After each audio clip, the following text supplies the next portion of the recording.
I don't know why, but I feel like this keeps coming up. And I think there was a time where people thought you need to play on stick to play fighting games and get good and learn them. These days, I think most people would actually tell you that playing on arcade stick is the worst device in terms of the most optimal way to play the video game. Most people will recommend playing on a leverless device like a hitbox or a snack box or an M-Press, something with all buttons, or controller. None of them will make your execution incredible. In fact, your execution will probably suffer for a long time till you get used to it.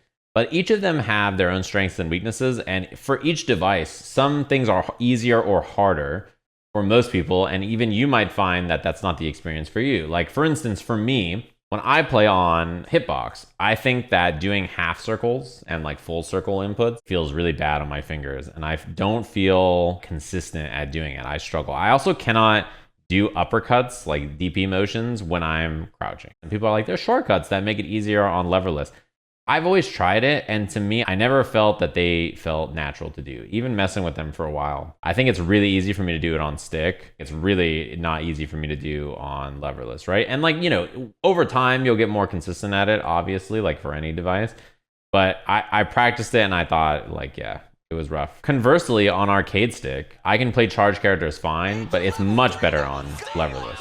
When you're using an arcade stick, pulling the lever in a direction has so much more travel time than just hitting a button. Movement on leverless devices is better, and same thing with movement on pad also. Controller feels way better than stick. Controller has its own advantages too, right? Playing a block button game on a controller feels the best because you can just make the block button like the trigger. Holding that while doing all of the other stuff is so much easier than using like your pinky or another finger to hold a block button while trying to hit all these other attacks. And these days too, it's particularly interesting because a lot of controllers offer like additional buttons on the back. Instead of this being just blank, some of them have like paddles or like extra buttons that you can put back here. So that you can like map those buttons to up so that like doing instant air or tiger knee attacks is easier, right? Comfort is a big deal. Whatever is most comfortable to you is my advice on what you should play on. Whatever execution woes feel tough for you, either grind through them and figure out ways to execute them on the device that you like. You can try picking another device that's better for that thing, but again,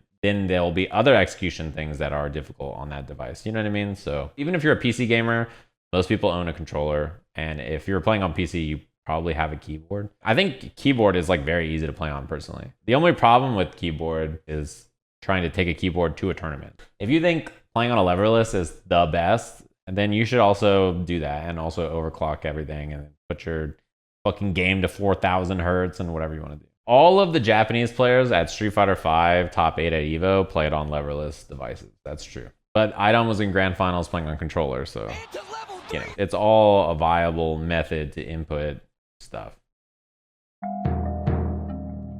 I don't know if you guys saw this. This created a real hubbub. 4 deadly frames from the twisted minds of Hitbox Dustin. This is the super technique that they're showing off. Those are the 4 frames. This is the deadly technique. I thought it was pretty interesting because I've played on leverless devices quite a bit, including the Hitbox itself. And I always didn't like a lot of the SOCD techniques because I felt that they didn't feel super consistent to me compared to just doing the motions a lot of times. And if you don't know what that is, SOCD is you hit 2 directions at the same time. So simultaneous opposite cardinal directions, left plus right or up plus down. And it gives you an input. So in this game, if you hit left plus right at the same time, or with most of these devices, it gives you neutral. Let's say you hold forward on the device, and then you tap back while holding forward. When you tap back, the game will get neutral. And then when you let go of back, the game will give you forward again. So you get forward, forward. I'm gonna hold left and hit forward, and notice I never get forward. Or if I hold forward and hit left, notice I never get back. See that? So this is using SOCD to dash. Yeah, you can also do it like this. You don't have to actually double tap it. Particularly useful for a game like Street Fighter. In this game, there's a dash macro. It's also why a lot of people want there to be dash macros in games, actually, to mitigate the fact that dash macros are like essentially what Hitbox or leverless devices have access to by default. These are pretty nice SOCD shortcuts, but that's about where it ends for me, where I find SOCD very useful for techniques.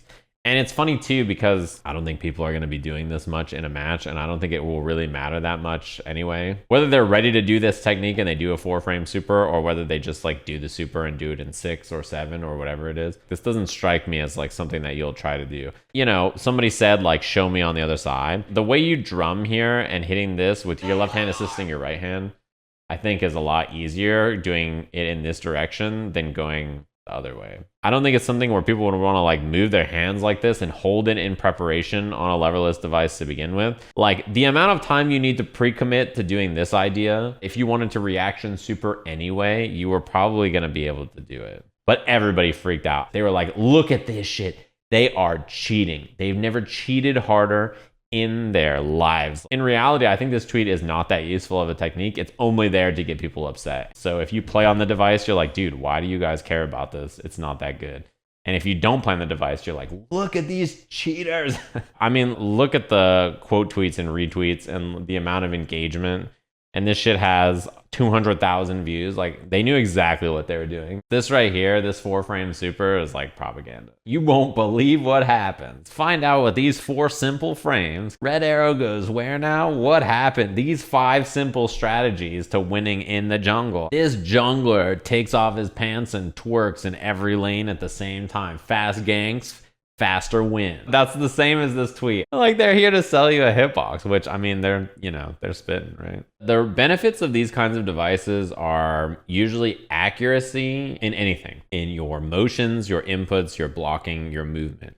I think personally, when I played on leverless, I did not find that many SOCD shortcuts useful. I think dash is the most important one. The interesting point about this is probably about SOCD in general. SOCD existing will give you access to techniques or ideas that are much harder to do on anything else. SOCDs in this context and in many other devices kind of have to exist. And whatever it does, the SOCD will give you an advantage in some kind of input. If left plus right is neutral, or if left plus right is whatever the last input you did is, so if you're holding left and you hit right, it defaults to left or it defaults to right or whatever it does, that's what the input shortcuts you will do with it is, right? Because it has to do something. Something has to happen when you hit left plus right. Whether the game decides it's something or whether your controller decides it's something, it's going to give you some input. That's the bigger problem, right? Is like the games should handle SOCD in a way that makes it so that the device makers don't have to worry about it. Pad can also do SOCD, yeah. And also, usually SOCD on pad is not handled the same as hitbox. If you look, a lot of the rule sets for tournaments are like,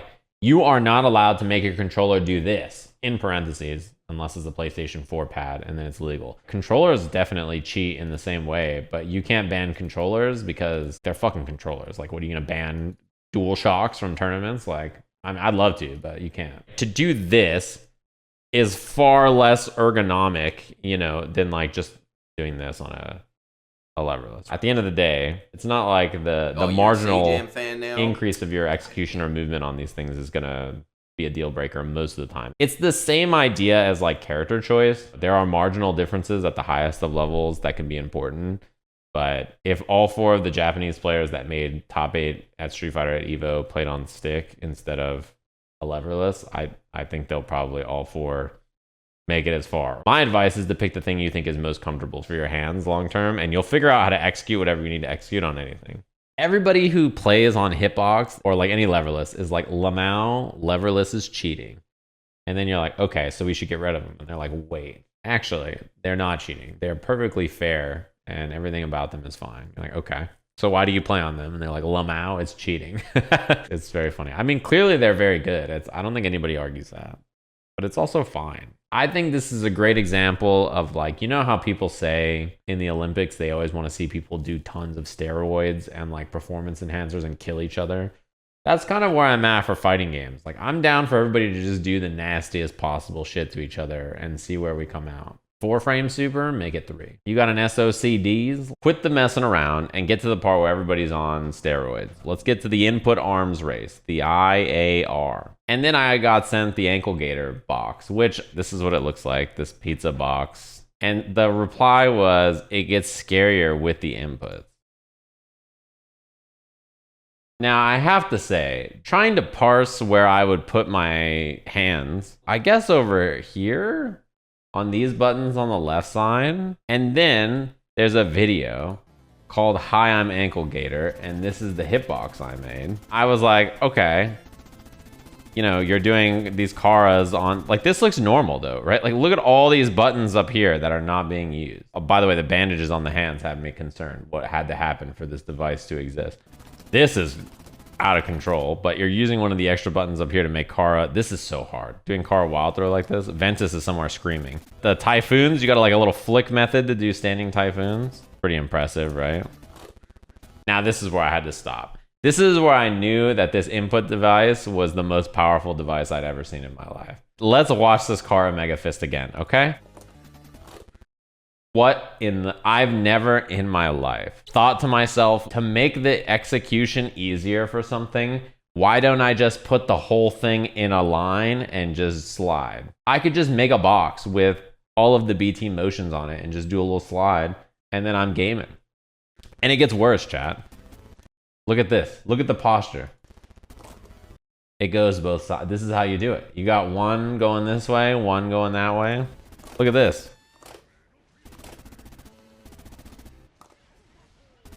I mean, come on, man. This is not cheating. This is innovation. This is science. There's a future beyond this. Make your B&B for your character a slide. You don't even have to remember your combo. You just slide. It is tournament legal, by the way. This is the Twitter video. There's like a full 18-minute YouTube video.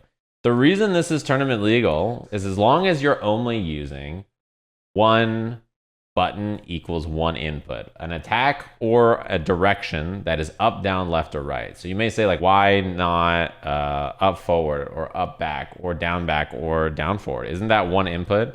And technically on devices, it's not. Down forward is down plus forward, right? So having down plus forward at the same time is not okay. I think the CPT and the EVO rule sets are different on this, and some other events are different. But this, I mean, you can use this. Stop drug testing these controllers and let them do terrible things. As long as it's tournament legal, I think you should just Frankenstein together what kind of abnormal controller you can make and make that shit in tournament. I mean, if this motherfucker, and I say motherfucker with respect, can do the electric slide to do Mega Fist in both directions, like what? Who's to say I can't do some standing behemoths? Gonna make a plus R box where the slide auto times FRC points. You know what I'm saying? Just leave some dead space in the middle. Why grind when you can slide? You know what I mean? Strive is a gotcha game. You just swipe to get the advantage. That's what I'm saying. Pull out the credit card and start buying some 24mm buttons and a pizza box, and you'll be gaming with everybody else pretty soon here. Dude, the wires. I have to say, the thing I'm about to show is not safe for life. You're trying to get the Evo, and you're like, let me fly into Evo. And you bring this thing through security. This has got to be a problem, right? I heard Eris got super pissed yesterday about hitboxes and stuff. They were saying stuff in my chat about it, and then people were DMing me on Twitter, don't do this. And we're like, hey, Eris is freaking out about hitbox. You got to go in there and talk to him. And I was like, no, the fuck I don't. I don't care. What the fuck does it matter what he's saying about hitbox? I gotta call him on the phone. Hey, Eris. I don't give a shit. He's old. He's gonna hate hitboxes. You have to understand. Principal Skinner, let him yell about the kids and their hitboxes. He thinks they should be banned. That's a pretty normal, a lot of people felt like that for a long time. I mean, really what they are is a natural transition from keyboards. And yeah, people were pissed about them. They did have a lot of things about them in particular in the beginning that were messed up. Like how they interacted with Marvel 3 made a lot of people sour to them. What do I personally believe is the solution for these controller debates?